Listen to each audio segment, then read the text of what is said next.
The Lord be with you. And with your spirit. A reading from the Holy Gospel according to St. John. Glory to you, O Lord.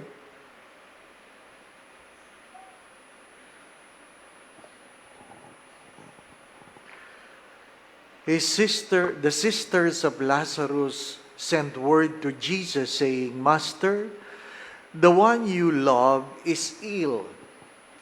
When Jesus heard this, he said, this illness is not to end in death, but is for the glory of God, that the Son of God may be glorified through it. Now Jesus loved Martha and her sister and Lazarus, so when he heard that he was ill, he remained for 2 days in the place where he was. Then after this he said to his disciples, let us go back to Judea. When Jesus arrived, he found that Lazarus had already been in the tomb for 4 days. When Martha heard that Jesus was coming, he went to meet him, but Mary sat at home. Martha said to Jesus, Lord, if you had been here, my brother would have not died. But even now I know whatever you ask of God, God will give you. Jesus said to her, your brother will rise. Martha said, I know he will rise in the resurrection on the last day. Jesus told her, I am the resurrection and the life. Whoever believes in me, even if he dies, will live. And everyone who lives and believes in me will never die. Do you believe this? She said to him, yes, Lord. I have come to believe that you are the Christ, the Son of God, the one who is coming into the world. He became perturbed and deeply troubled and said, where have you laid him? They said to him, Sir, come and see. And Jesus wept. So the Jews said, see how he loved him. But some of them said, could not the one who opened the eyes of the blind have done something so that this man would have not died? So Jesus, perturbed again, came to the tomb. It was a cave, and a stone lay across it. Jesus said, take away the stone. Martha, the dead man's sister, said to him, Lord, by now there will be a stench. He has been dead for 4 days. Jesus said to her, did I not tell you that that if you believe, you will see the glory of God? So they took away the stone, and Jesus raised his eyes and said, Father, I thank you for hearing me. I know that you always hear me. But because of the crowd here, I have said this, that they may believe that you sent me. And when he had said this, he cried out in a loud voice, Lazarus, come out. The dead man came out, tied hand and foot, with burial bands, and his face was wrapped in a cloth. So Jesus said to them, untie him and let him go. Now many of the Jews who had come to Mary and seen what he had done began to believe in him.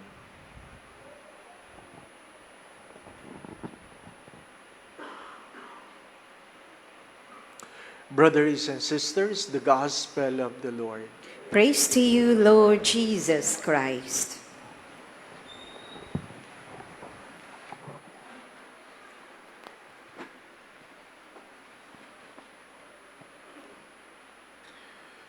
If you have noticed this,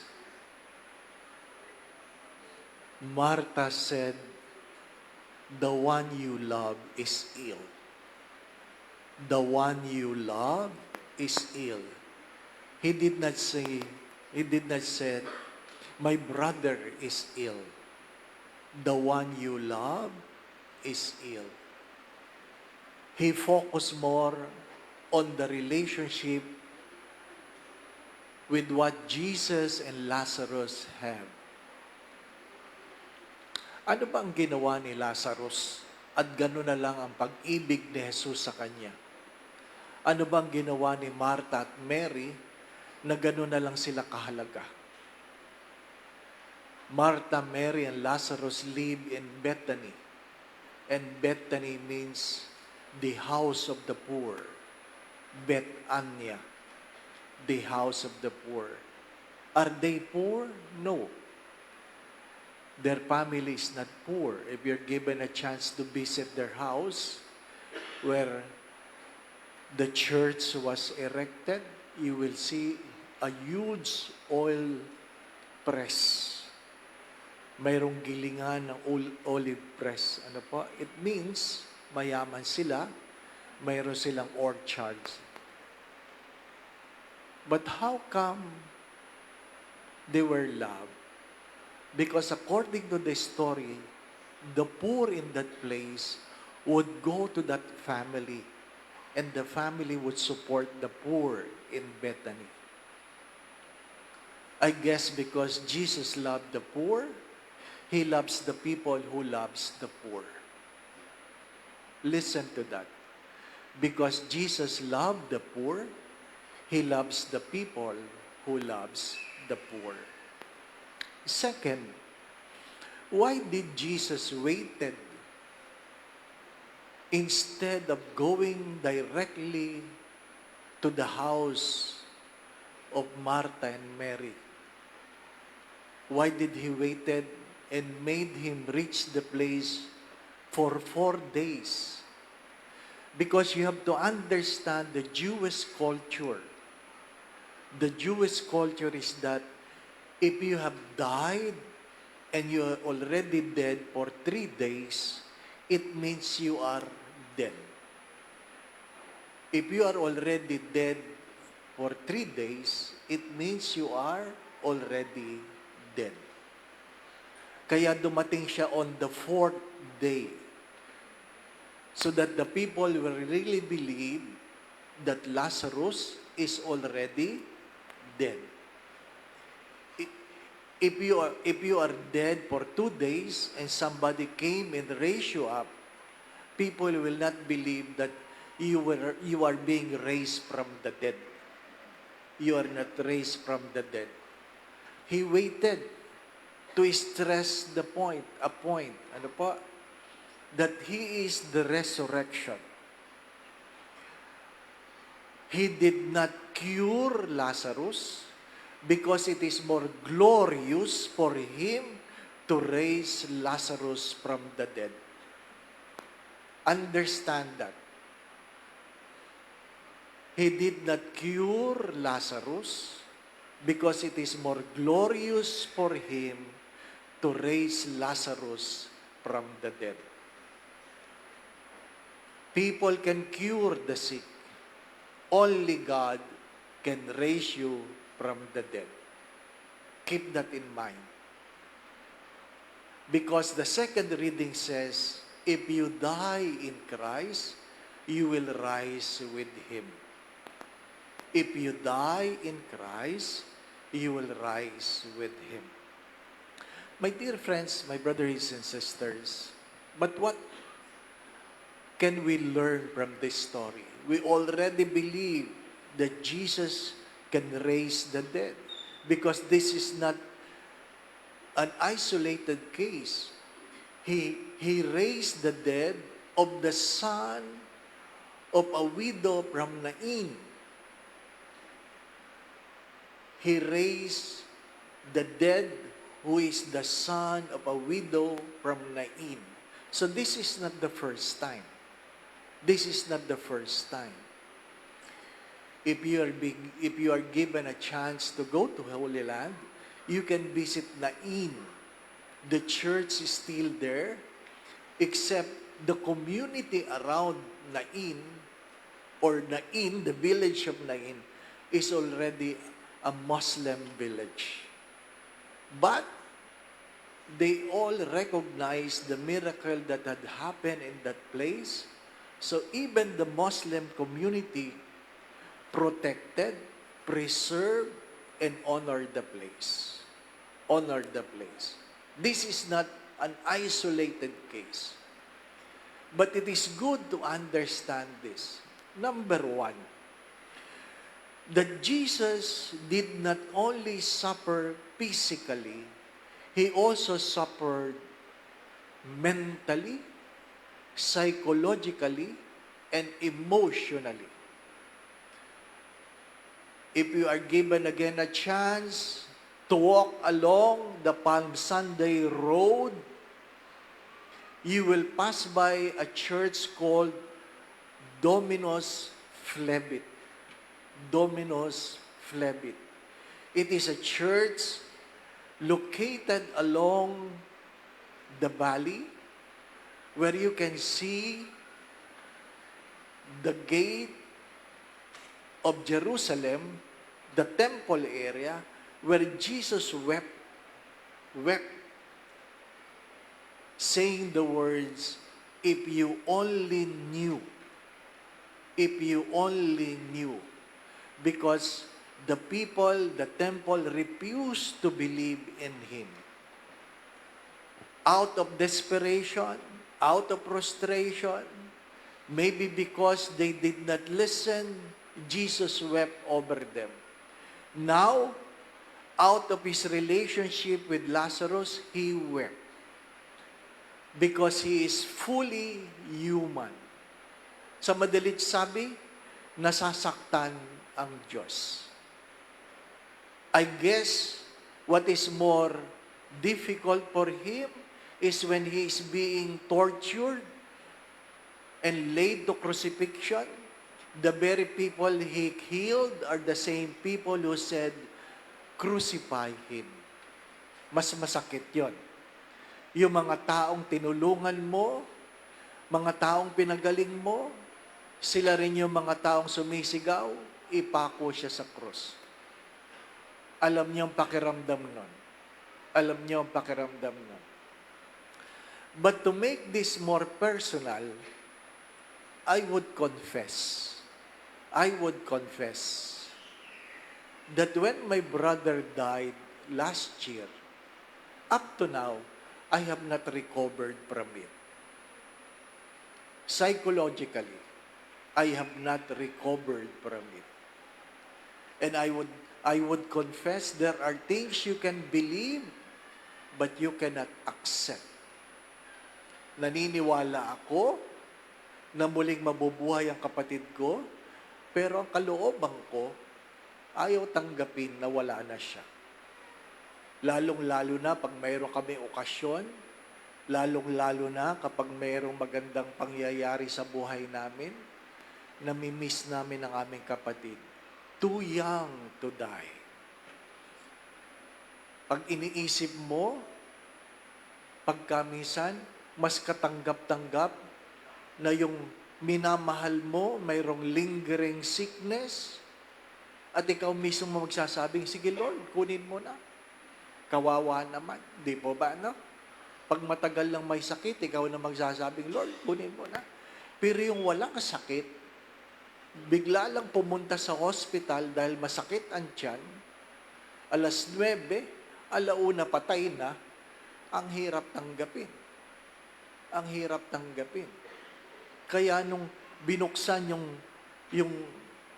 yung pagkakabalot, nung makita ko mukha niya, ang aking tanong, ano naman nagmamadali ka? Ano naman nagmamadali ka? I cannot find reason why you pass away. And when Bishop Sok officiated one of the masses, he said, sometimes it is better for a person to die quickly than to suffer. It is more understandable a person died quickly than seeing him suffer. Di po ba, no? Kaya nga, pag tinanong kayo, in what way do you want to die? Gusto niyo natutulog kayo. Di po ba?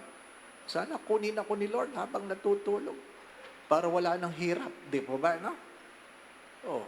Kaya sa misa may namamatay. Natulog eh. Ano po? Kinuha ni Lord. Di po? Answered prayer. Di po ba, no? Oh. Kasalanan ba ng Diyos yun? Hindi. Yun ang panalangin mo. Lord, kunin mo na ang nanay ko habang natutulog ko. Nagsimba, patay. Di po ba? No? Ikaw din, kinuha ka rin. Ano po? Oh, nandito ka? Oh, kinuha tayo sabay. Natulog kayo na sabay. Ano po? But kidding aside, yes, mabuting ang ganon. Ano po? But lately, a brother priest, 1 year older from me in the seminary, had a lingering sickness. He had a heart attack because of his diabetes. Ano pa? Yung mga classmate namin sa diabetes. Ano pa? Nobody dies in diabetes. Through diabetes. Nobody dies. You will die in complication. Keep that in mind. If you are diabetic, you will die in complication. Ano pa? I-enjoy nyo na bago kayo mamatay. Ano po? Kainin nyo na lahat. Ano po? Sabihin mo, mamamatay na ako. Ano po? Sabay tulog. Di ba? Para feel. Ano po? 3 years. On and off in the hospital. Ano po? Heart attack. Nagkaroon ng open heart. Then later on, nagkomplikasyon sa utak. Terrible. For 3 years, he was in bed. And he passed away. And Bishop Sok said again in his homily, questioning God. Why? Ano pa? Kasi yung previous homily, mabuti na yung kinuha kaysa magdusa. Bakit ito pinagdusa pa? Di pa ba, no? And I was listening to his homily. I thought there was a good answer. And the answer was, ganun talaga. May mga bagay na hindi nyo maintindihan. Ganun talaga. Ano po? Whether you like it or not, ganun talaga. Di po ba? Bakit siya namatay? Ganun talaga. Bakit siya nagdusa? Ganun talaga. Bakit pangit siya? Ganun talaga. Di po ba?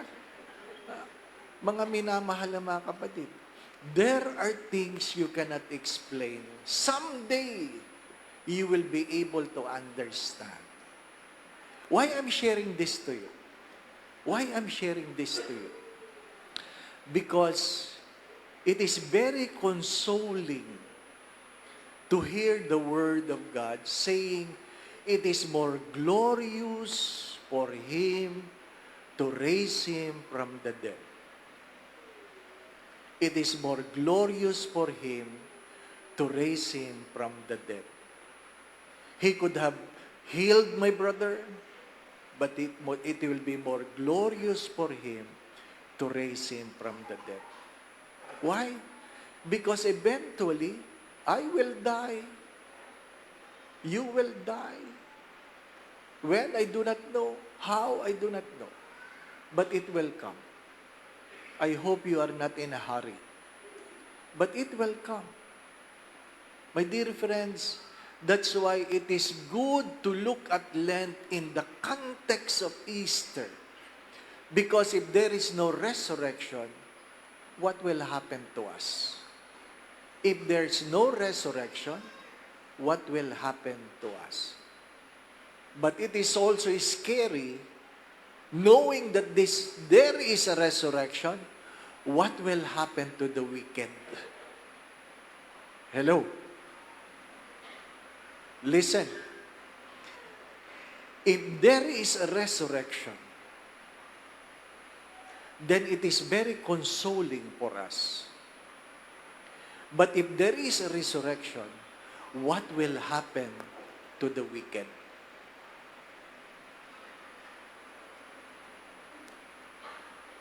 It's a good question. If the one doing good things will have a resurrection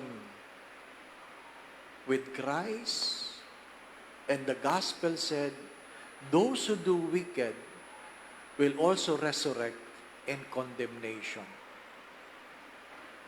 Merong muling pagkabuhay sa buhay na walang hanggan sa mga taong gumagawa ng mabuti at mayroong muling pagkabuhay sa paghusga sa mga taong gumagawa ng masama.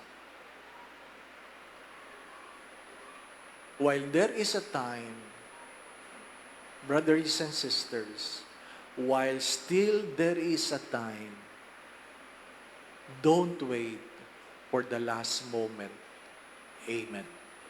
Going back to what I've said, in this Sunday, we are reminded of the realities of sickness, the realities of death, the realities of the pain that comes in losing somebody you love. But we are also reminded of the reality of the resurrection. And what is the most consoling is that sometimes we are not healed. The people we prayed are not healed because it will be more glorious for God just to simply give them the resurrection. The Lord be with you. And with your spirit. And may Almighty God bless you and your family, the Father, the Son, and the Holy Spirit. Amen. The Mass has been offered. We go in peace to love and serve the Lord. Thanks be to God.